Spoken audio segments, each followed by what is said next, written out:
Welcome. How's everybody feeling? I feel a little teased because I was looking forward to this stretch that didn't happen, but it's all good. For those I haven't met, my name's Christian. I am the CSM at Ashby. Been here for 3 years. Very excited for this conversation about influencing the business with data. I'm joined by Dan Seifert, who is the Senior Director of Talent and Experience at Marqeta. Dan, welcome to our Fireside chat. Very excited to be here. And just so I can do a little bit of an interactive activity, since we didn't do the stand up and stretch thing. How many folks here know what Marqeta is or have heard of Marqeta? Okay. If you've ordered groceries through Instacart, raise your hand. If you've ordered DoorDash, raise your hand. Okay, cool. Marqeta basically does the issuing of that one-time use digital card that allows your shopper to go and pick up your burger for you, but not pick up a shake for themselves, and do that millions and millions of times a year for about $300 billion in transactions. So it's kind of a cool payments processing platform. Love it. Thanks for the context. I've worked with Dan for the last year as he's joined the Marqeta team. Marqeta's actually been a long-term Ashby customer for the last 3 years, and it's been really cool seeing Dan step in as a new leader, infuse confidence and focus with the team. So we're going to talk all about influencing both the recruiting team, but also how do I work with leadership across the greater business. Dan, you do such a good job of thinking about the greater outcomes, so revenue, company growth, even like employer branding, and the reputation of the company outside of the focus internally. We're going to get into some really good stuff, but before we jump in, one of the cool things that I've gotten to see is you come in as a new leader, seeing the reputation that you've set with previous contacts I've worked with. We've got a quote from Lucas Nehemiah, who leads your reqs function at Marqeta, that I wanted to throw up on the screen here as a little bit of a context. You have done a great job of really understanding each person's skills, helping them feel known and understood, and then empowered to accomplish what they want to accomplish. So I've really enjoyed that, working together. A little bit of Dan's story. He's got almost 20 years of experience in talent as an IC and also as a leader across multiple verticals, industries, based in Boston. And Dan is a kindred spirit of Ashby because he is a foodie, he's very into wine, and also a karaoke fan, which... Very much looking forward to tonight. It's going to be awesome. Going to be very exciting. And I couldn't be more excited to get to work with Christian. I know he's been shouted out probably a dozen or more times earlier today for very, very good reason. I am one of the many people who feels like Christian shows up as someone who is really part of our team. Like, there are times where I literally feel like you, me, and Lucas are on a call, and we all just are Marquetans trying to make stuff happen for the company. I've been really excited to see, that you've got obviously a long career in this field. You've been a customer success manager at Ashby for a while now, like back when it was in stealth mode, and now we're obviously here on a very not stealth stage. And it was exciting to find out that you are also not only an Austinite, but one of the only Ashby staff members who actually owns cowboy boots in Austin. So way to be authentic. That is true. They're not on today, which was a miss on my part, but... It's all good. We'll use them for Ashby too. It'll be great. That's right. Next year, yes. That's not confirmed. Don't repeat that rumor. I'll get in trouble with our marketing team. Dan, before we jump in, do you mind just sharing your background? Like, how did you get into talent? How did you find yourself in talent leadership? What's your trajectory been like? Yeah, of course. So like a lot of us, I didn't actually wake up one day and say, I'm one day going to be a talent acquisition leader. I started off at Teach for America, working as a middle school teacher in South Dakota on the Rosebud Sioux Native American Reservation. That experience was pretty transformative for me because it showed me firsthand that talent is literally everywhere, but opportunity isn't. And so then when I finished teaching, I got the opportunity to go become one of their recruiters and go live in Boston, recruit from a couple of liberal arts colleges, a couple of technical schools, and just help more college seniors go do a great service opportunity. And that gave me the recruiting bug. I was, on campus a few days a week talking with all these amazing seniors. That led to another opportunity at another nonprofit that was focused on middle school, which is what I had taught, so that was super cool. Then I woke up one day and was like, okay, I've developed a taste for living in expensive coastal cities, and so maybe time to go check out the dark side. So went over to Google and spent 7 years there, started out as an IC recruiter, really learning the business, and then got the opportunity to start leading some small teams and then some larger teams, finishing up running recruiting for the ads business, and then went to Moderna in the biotech sector, and so got a chance to join them when they were at this inflection point of, hey, we've kind of had a traditional pharma IT type of department we really want to have an in-house software development organization with a focus on AI to help us discover, develop, and distribute drugs way more efficiently. Like, can you help us with that? And so got to work with an amazing CIO who had come from Amazon and kind of just transformed that engineering workforce, and also grew it from 290 to a little over 500 in a year, which was quite the ride.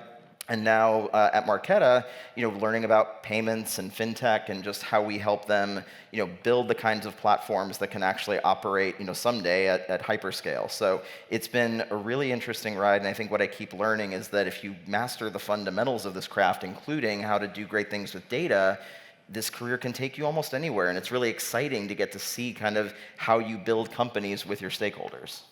I love it. One of the things I've learned listening to you is that the principles of leadership apply regardless of the company size, vertical you're working in. Earning trust and rapport is the same, whether you're working with a recruiter, 100%. working with a VP, you're working with your C-suite. We have a lot of talent leaders that I've been fortunate to work with who joined new teams. What is it like? Let's take Marqeta, for example. Your first 100 days in, how do you build trust with your recruiting team and also start to lead the direction of your executives and understand what's important to them? Absolutely. I mean, I think Jim actually touched on this in one of his earlier talks, which is it's all about asking questions. And coming in, I think one of the things I've seen people sometimes not get quite right is you come in with all this energy and you just want to start making an impact right away. But then what you do is you start reusing playbooks from different contexts without understanding the new one. And so I think the real key to those first 100 days is asking why? Like, why do we do this? Why do we build this way? Why have we built it that way in the past? And that's not just for TA, that's for the business itself. So how does this business make money? Like, what do we actually build? What do we sell? Who do we sell it to? Why do they want it? Why do they love it? Or why do they not love it? And then once you understand the answers to those questions, then you know who do we need to hire to build, to sell, to market, all those fun things. And then you can bring those insights back to your team and also help them learn how to ask those questions as well, so that they really do become, again, like we've talked about before, not at all order takers, but truly business partners that are helping to unlock value through talent. That's super valuable, super great insight. You've mentioned that when you join the team, getting your specifically recruiting team in more of the rhythm of using data rather than anecdotes and emotions to have conversations with hiring managers, leaders, was a challenge. We have a lot of teams that are in the same place. Mm-hmm. What would you say to leaders that are trying to get their recruiters in the driver's seat of using data? Absolutely. And so I was really fortunate at Marqeta to inherit a genuinely high-performing recruiting team from a delivery perspective. Roles were getting filled when they should get filled. Businesses were happy with the quality of talent that was coming in. There wasn't anything in any way like fundamentally off. It was more a matter of, as I talked to the recruiters, where they were kind of focused was their own individual desk and, okay, if I hit my 3 hires per month, I've done a great job and we're winning together as a team. And what I wanted to do was bring them on a journey of evolution to, okay, yes, that is you being productive, that is you earning your seat, but that's not necessarily the metric that your business partner is looking at. They're not looking at how many hires a month are coming in general across the company. They want to know, is my workforce going to be the size and shape that it needs to be by a given point in the year to build what we need to build, sell what we need to sell, and create value for the company. And if you can start aligning your recruiters to that mindset where, to a certain extent, and I realize this may feel like a little bit of a hot take, it kind of doesn't matter how many hires you as a recruiter make per month if your business unit gets what they need by the end of a year, by the end of a quarter, by the end of a product build cycle. And so helping recruiters understand that that's the language they need to be speaking is what looks like a win for this business. And it does sometimes create a little bit of tension. I think like during my first 100 days, for example, some of the feedback I got starting around day 30, day 60 is, why is this guy whacking us over the head with Ashby dashboards in every single weekly staff meeting? But it's because you want to teach them how to speak the language of the business and be fluent in that. And then what I was always sharing with my team, again, was the why behind it as well, which is if you get really good at this and you get really good at speaking the same language as your business partners, that is how you earn that seat at the table. And all of a sudden you wake up one day and your job is so much more interesting than it used to be, because you really feel like you're an extension of the CTO's team or the CRO's team or the CFO's team, and you're actually helping them solve the core problem that they are trying to solve for the company. Yeah. Understanding the value and what's important to each leader and being able to distill or interpret their language, a superpower that I feel like you definitely have. Where did you learn that? Did you have a moment in your career where you're like, I know how to talk to leaders and executives? Was that a pivotal moment in your career? Well, and I think the thing I also love about this is it's not necessarily any sort of magic, or I think even just like, a superpower that you just have or don't have. I think it's a skill like anything that you build over time, and it's like a muscle that you build. And so I think for me, it was just a matter of asking lots of questions when I was an IC recruiter, like, okay, why do we need to fill this job? Like, what does this job do for the company? It's like, oh, well, they forecast the capacity of our data centers, and they help us figure out how many more, racks and servers and stuff we actually need to buy to be ready for the next 3 to 5 years of the company. And it's like, oh, okay, that's what the problem is that they're trying to solve. A, that'll help me be really good at finding the right person for them. But B, I think you also just start to earn credibility with your business partner as you're asking more of those questions, and then it just scales up from there. And so if you're a recruiting leader, it's sitting with the GM or the director, the VP, whoever you're working with, and saying, okay, like, what are you trying to solve this quarter, this year, this like 3-year cycle that you're on, and how can I help? And how can I help in terms of not just filling a certain number of roles by a certain time, but how can I help by bringing you skill sets that are differentiated from what you currently have, that are the next level up. If it's, hey, we've been hiring a lot of generalists, and now we actually need specialists that really understand payments. Like, one of the bits of feedback that I got from a Marqeta leader was, I love that these folks are coming from FANG companies, but they don't know what a ledger is, and that's not helpful for me. So, okay, cool, let's recalibrate, let's bring them what you actually need. And the more times that you both ask the question, get an answer, and then do something with the answer, and they start to see, oh, I talked with Dan, 30 days later, now we're getting a differentiated quality of hire coming through. That's how you then earn the credibility to the point where I think the gold standard is you start getting those inbound pings asking for your advice and asking, hey, what do you think of this? What do you think of that? And that's when you've really built that rock solid partnership. I love that. I love the call out of asking great questions is how you open the door. That's essentially creating that reciprocal relationship where your leaders are coming back and saying, hey, I trust you. I want your opinion. What should we do here? Absolutely. And when you're giving that opinion, it's not just, based on vibes or based on my long 20 years of experience. It's based on the data from that particular business. And it's like, hey, did you realize that, your pass-through rates for this engineer are like 10 to 1 when the rest of your peers have a pass-through rate of 3 to 1? Something isn't working here. And either your managers and our recruiters just aren't on the same page about what we're looking for, or there's something a little bit broken in the job description process, whatever it may be, and then ask them again questions about what are you really trying to build with this team, and make sure that you're then recalibrated on who you should be going after, how you should be vetting them, and then they see that, oh, wow, now I'm spending less time on interviewing but getting more value. Great, what else can you do for me?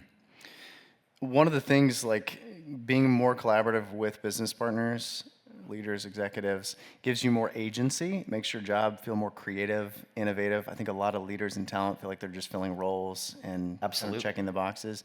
How have you thought about your role in leadership as more of like a creative or high agency type of position? Yeah, so I think, again, it comes down to like asking the question that then prompts an answer of what they're trying to solve for, and then thinking, okay, well, how have we solved for this in the past, and what could better look like? And so I think a good recent example at Marqeta is we had a moment last year. I know we were talking about headcount planning earlier, and we had that fun little moment of, in August, our CTO comes and says, hey, so I've got a few more $1 million to spend on engineers, and I want to hire 30 of them by the end of the year. Can you do that for me? And it's like, okay, let's see what we can do, and look at our friend Ashby and see what our typical time to fill is, see what our pass-through rate is, look at our capacity model and say, well, if we do things the way we've always done them, I can maybe barely fill these by the end of the year. Some might bleed over into Q1. Does that work for you? And the answer that comes back is, well, not really, because what we're hoping to do with this investment is actually have productive engineers in seat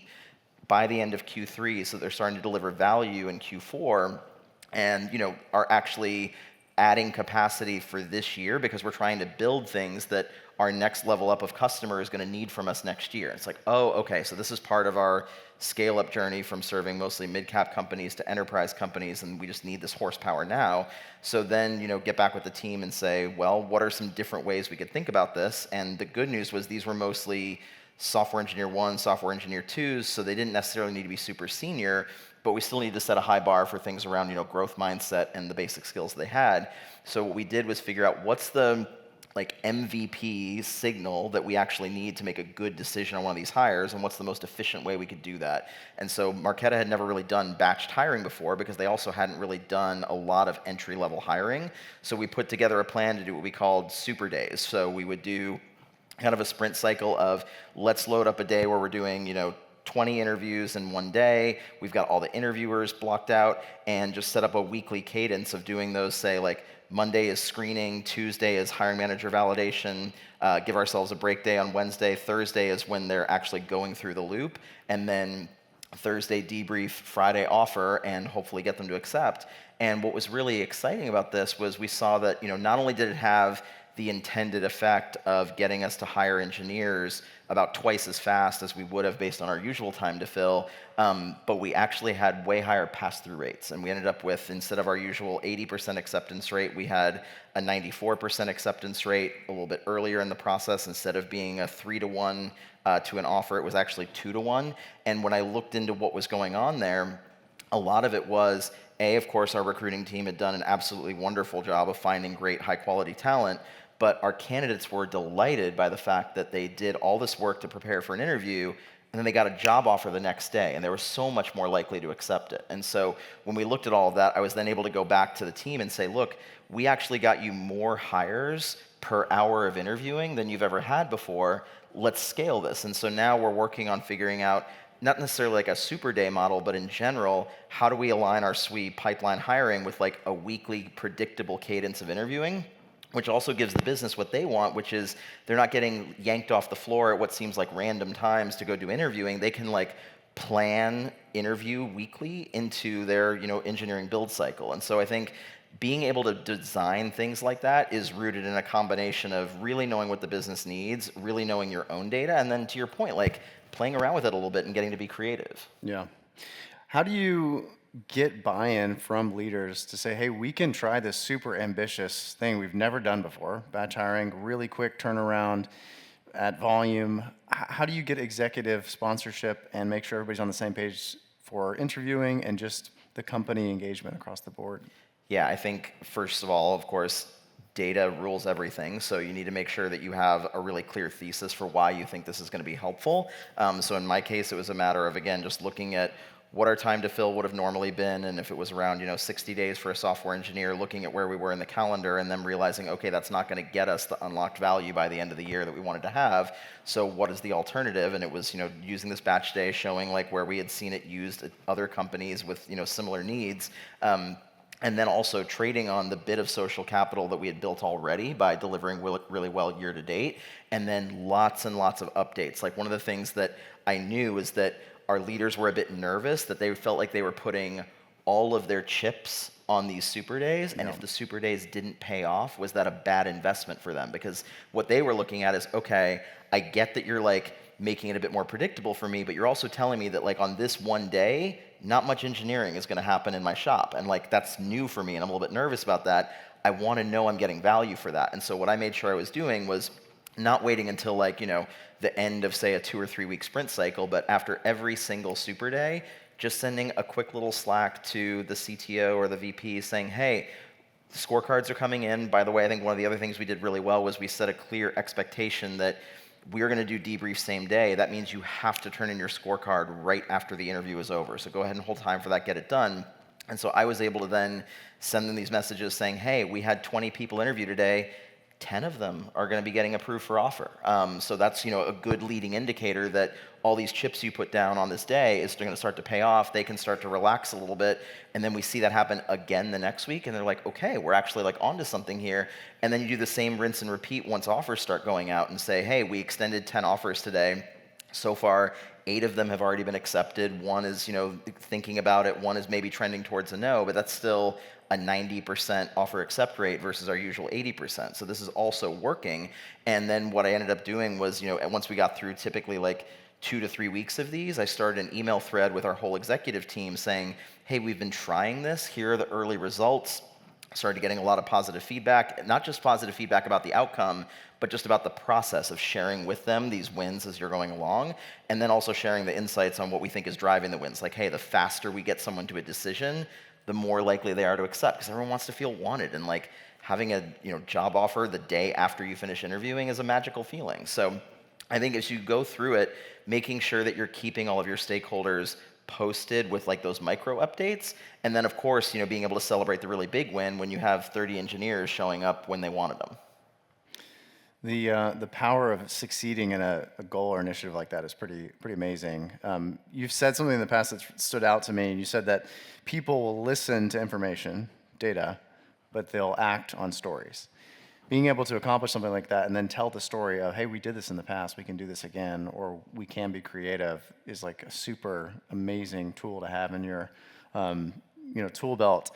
How do you think about working with executives or leaders in the future for uncharted territory, for goals or initiatives that are going to happen in the future?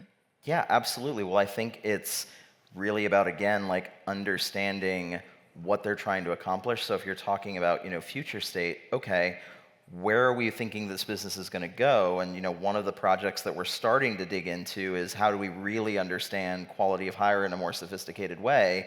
And that's things like looking at who your high performers are, and not just looking at, what was on their resume, but for example, grabbing those Ashby scorecards, running them through an AI tool and saying, what patterns are you recognizing and what things are sort of showing up in the interview process that are differentiating your high performers. And what you're doing then is you're building the capacity that I think is going to be necessary for having the credibility to do interesting things in the future. And then what you're also doing is, checking with your business leaders to understand, okay, if the future of this company is not continuing to play at the small and mid-cap level, it's moving into enterprise, what does that mean? Like, what do we need to do differently? What different talent profiles do we need to bring in? What I started hearing from our chief revenue officer was we're going to need people that have not just done bigger deals, but people who have done way more complex deals. Because the other thing about the kind of payments company we are is that we're not, selling a seat that costs this much per month and it's very predictable. We're selling programs that are in some ways dependent on consumer behavior, which can be a little bit difficult to predict. And so we need salespeople that can guide an enterprise customer through all of that. And so that means things like, how do we develop capacity for not just assessing whether someone has done a certain deal size, but develop the capacity to understand how they got there, and then build those into your process. So I think we're talking a lot about questions, not just questions about what we're doing now and what we're doing maybe a quarter or even a couple quarters from now, but what is the 3 to 5 year plan for this company and how can we align TA to that? Yeah.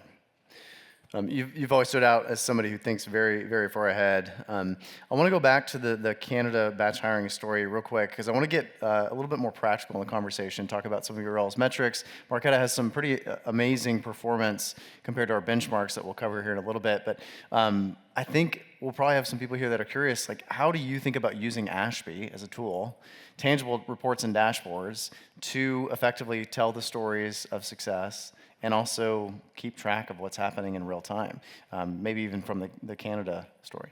Yeah, absolutely. I mean, I think, for example, where that all started was, looking at a combination of time to fill, pass-through rate, and also things like distance between offer accept date and start date, and trying to understand, like, because again, what the engineering leader wants is not a day where you show up at their staff meeting saying, congrats, we had like 30 offer accepts. It's, I want to know, when am I going to have 30 productive engineers that are delivering value? And so really trying to pick apart every single phase of that journey, and including things like aligning with their people business partners on, okay, from the day that an entry-level software engineer shows up, when is the date of their first commit typically to our code base? And if it's 90 days, if it's 60 days, whatever it is, that then becomes your real target date. And that like adds even more urgency to figuring out how do we really compress the hiring timeline without, of course, compromising on quality, so that what ends up happening is folks are actually showing up and delivering that value by the end of the year. And I think that was one of the other things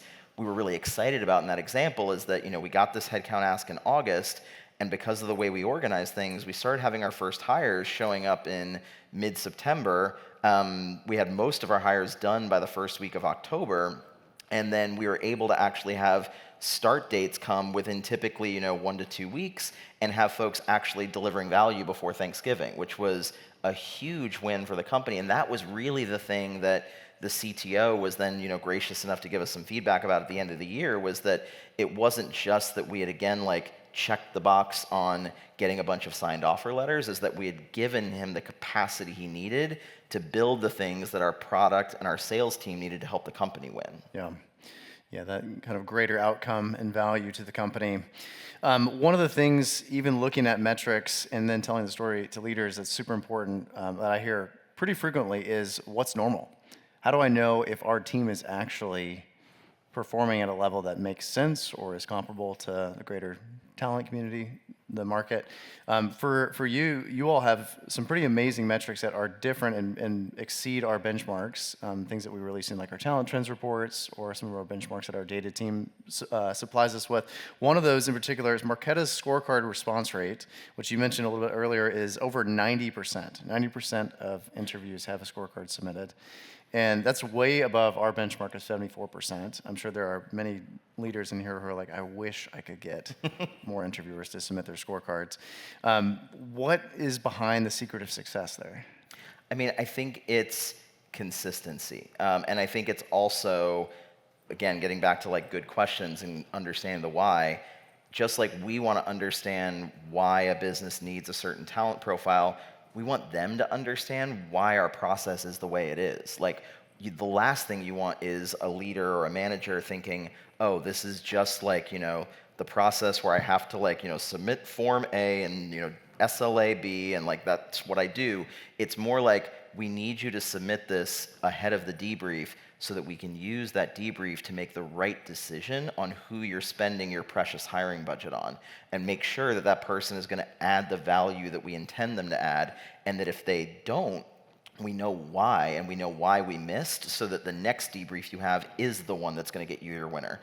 So I think making sure they understand that that's why it's important. And then on the consistency side, every single debrief, I think our recruiters do an absolutely fabulous job of making sure those conversations are in fact structured. I've sat in a bunch of our debriefs and seen every single time, okay, here's the order in which we're going to discuss the candidates. As a reminder, the competencies for this role are A, B, and C. We're going to go, interviewer by interviewer. And that also means that the interviewers know, okay, there's nowhere to quote unquote hide. If they show up at a debrief and they haven't turned in a scorecard, that's going to be a little bit uncomfortable because they basically didn't do their part of this relay race that we're running together. And again, I don't say that to say that it's all about stick, but I think having a little bit of that incentive to be they want to make sure they're adding the value they're supposed to add, and then most of all having it be carrot, which is if those scorecards are filled out, the conversation's so much richer, so much more useful, as opposed to people scratching their heads and wondering why they like this person or why they didn't like that person. So I think if you really clearly define the why, you're super consistent with how you implement it, and then you show your business over time, hey, if I turn in this scorecard, I get really great people and I don't mishire people that wouldn't be aligned with us, then the flywheel kind of spins on its own because people are like, oh yeah, this is what we do because it's helpful to us. Yeah. I was going to ask you if you all had a hard rule of if scorecards are not in, we don't debrief, but it sounds like you're positively using peer pressure in an effective way. Exactly. For lack of a better term. Yeah, no one wants to be the kid who didn't do their homework and shows up at class. Yeah. So I think if you set that tone, again, in kind of a positive, collegial way, and I think our recruiters have also done a really good job of bringing people along early. So if someone's new to the company, there's a really thorough, intake process. The first time you hire someone, you set that expectation from day one of the search of, hey, we're going to, do these interviews, we're going to have, these competencies be assessed, and then we're going to have a debrief. And before that debrief, everyone is going to turn in structured feedback, and the reason for that is we want to make sure that we're hiring great people. And you set that tone early, folks are like, cool, I want to do this the right way, and I want to do this in a way that's going to help the company. One of the other things that Marqeta has excelled at that we've talked about in the past is even in times where interviewing volume goes up, your scorecard submission rate does not decline. And in many months, we've seen it actually go up. More participation and more engagement. How do you prepare the greater company, Marqeta, for higher interview volume times? Yeah, so I think it's basically a matter of scaling what I just described. So for example, when we went on our Canada hiring spree, we had one of our recruiters actually do essentially a group intake and then a group pre-brief for the interview where they said, look, here's how we're doing this whole process, here's your role in it, and what this means is you're going to see a bunch of candidates come onto your schedule on Thursday. We've set it up so that you have enough time between each interview to knock out your scorecard. Please do that. And then at the end of the day, 5 p.m. your time, there's going to be a debrief where we're going to discuss all of those candidates. And again, we need that scorecard turned in. What I think we found was that in those kickoffs, we also made sure that the leader of that engineering division was present and was sharing a reminder of why we needed this talent, what they were going to do, and kind of set the tone of, hey, I know you all have been getting a little crispy lately because we're a bit understaffed. This is how we're going to solve that. And we're going to find some really great folks. We're going to do it quickly. We're going to do it efficiently. Your part in that journey is to have a great interview with these folks, get the signal that we need, and document that signal so we can make consistently great decisions. And by setting that tone early, I think what we actually find is that it's like a lot of times when you've got good work being done by good people and things get busy, people almost get more engaged because the work starts to feel more meaningful. And so what we did was just made sure that then, again, every single debrief was very structured. Recruiters, thanking folks for turning it in. We're sharing back to leaders that, hey, good news, like 100% of your folks turned in scorecards for this thing. That means we're able to get 10 offers out today and then share the accepted ones. So I think if people see that also the scorecard they're submitting is being used in a way that then results in either them getting the help they need, them getting some positive recognition from a leader, ideally both, then again, it just becomes kind of a virtuous cycle of, oh, this is just how we do things here. Yeah, some positive reinforcement there. I love the just call out of, if you understand, hey, we have these products, these services, these greater business goals that we're striving towards, that makes the short-term pressure worth the focus and worth the engagement. Yeah, exactly, because I think sometimes it's easy to lose sight in any corporate function that's highly metrics driven of what the purpose behind the metrics is. And in this case, it's bringing in talent that's going to create value for us and that's going to make this company more successful. We're all going to win together collectively. And it's also going to be a lot more fun because we're going to keep attracting really great high IQ, high EQ people that we enjoy working with. If you remind people, again, why we're doing this and how their lives are going to be better if they get it right, then it becomes a lot easier to motivate people to do the right things. One other metric I wanted to go back to that you mentioned earlier is offer acceptance rate. Marqeta has an above the benchmark offer acceptance rate around 80%. You've mentioned that even during some of these batch hiring initiatives, you've seen up to 90%. You've also talked about how to think about employer branding and the outside perspective of candidates in the talent market.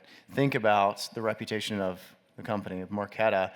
How do you navigate that as a talent leader and also educate your greater executives on hey, this is what the outside reputation of our company is and how it affects internal metrics? Yeah, and we had a really great example of this over the past year. I mean, we're a publicly traded company, so you can take a look, and we had a little bit of a stumble in Q3 of last year, and that resulted in some challenging press. And so I think there was some concern. There was actually quite a lot of concern at our executive team of, hey, is this going to hurt us from a talent attraction perspective? And so I was very closely monitoring not just our offer accept rate, but our pass-through rates, our withdrawal rates, trying to see if there were any of those early warning signs that we're maybe starting to lose talent.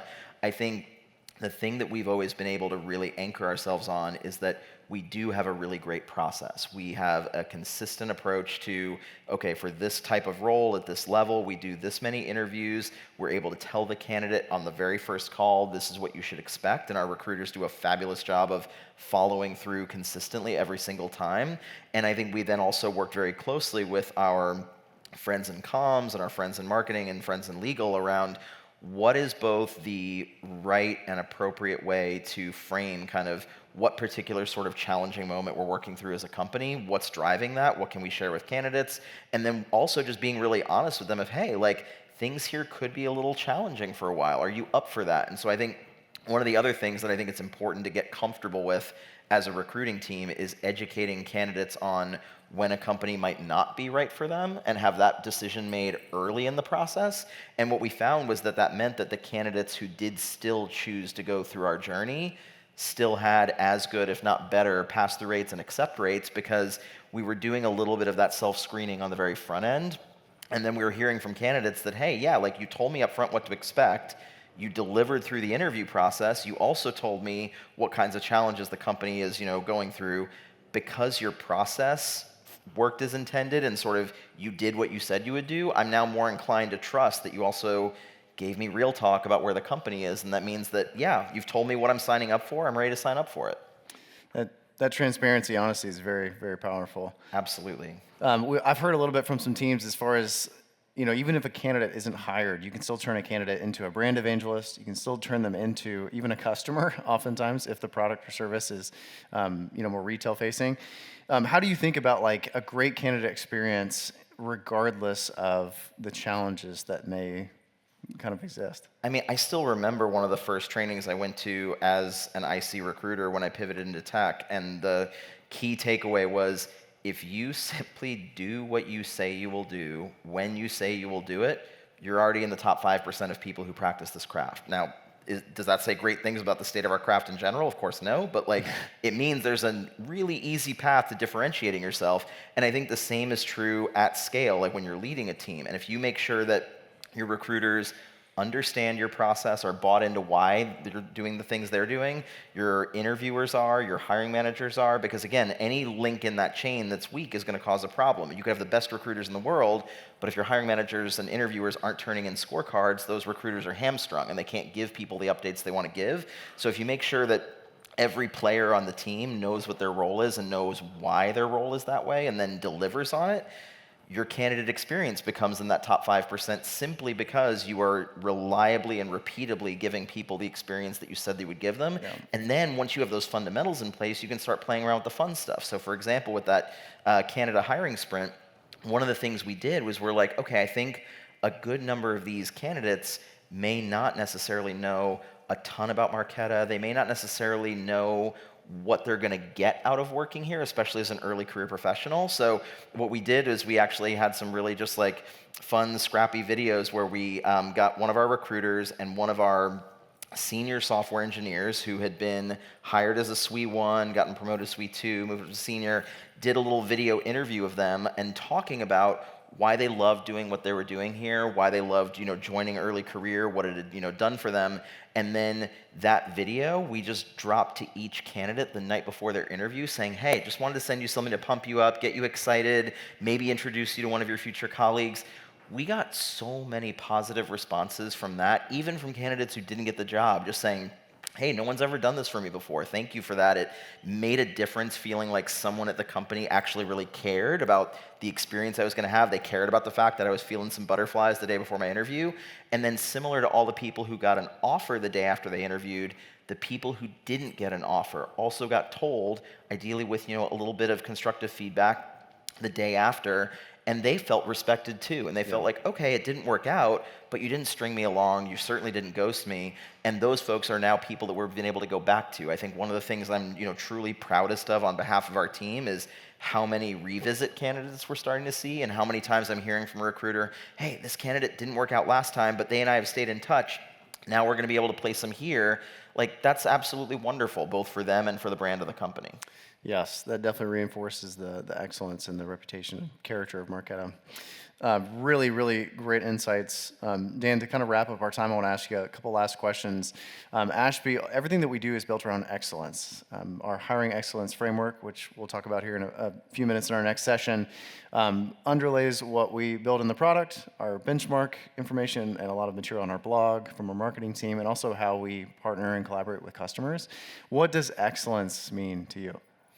I think it means a lot of the things that we've been talking about along the way, where you're constantly thinking about how do we treat people the way they want to be treated, and then how do we make sure that every single time we make a hire, we're learning something that we can apply to the next one. And so whether that means you're learning about this role and you're learning about how can we get a little bit better at filtering earlier for this skill, all the way to like, hey, we just ran like a multi-month campaign this is what went really well, and this is what could have been better. And this is where we maybe heard that, hey, the end output was really great. Maybe a couple interviewers felt like we could have done an even better job preparing them. Maybe there were a couple little scheduling snafus along the way. Great, let's actually drill into those and figure out how do we, in fact, get a little bit better. And I think one of the things I'm also really, really proud of on our team is the way that our recruiters have embraced kind of the blame-free post-mortem culture, where if someone does make a mistake, even if it is straight up like, oh shoot, yeah, I know that was the process, I've done it many times, I just straight up forgot to do this step, that's fine. Like, share it with the class, what had happened, what was supposed to happen, what did you do to clean up afterwards, and then what did we learn from that and how do we go forward? And I think just going through that cycle a few times has also really helped us get consistently stronger, today than we were yesterday, and know that we're going to be a little bit better tomorrow. And I think that, to me, really is excellence, is that we're constantly learning, growing, and we're seeing the evidence of that as we build a stronger company together. I love it. Dan, thank you so much for being here this afternoon. Really enjoyed listening and learning from your insights. If people want to stay connected to you, your leadership, what's happening in the Marqeta world, what's the best place to stay connected? Yeah, absolutely. Of course, you can find me on LinkedIn. My email address is pretty easy. It's first initial, last name, so dseifert@marqeta.com. I love talking to fellow recruiting leaders about the problems we're all collectively facing and how we can get better. So please reach out anytime, and I live in Cambridge, so if you're ever in town, say hi, let's grab coffee. Amazing. That concludes our fireside chat. Thanks so much. Thank you again, Dan. Thanks, man. This is awesome.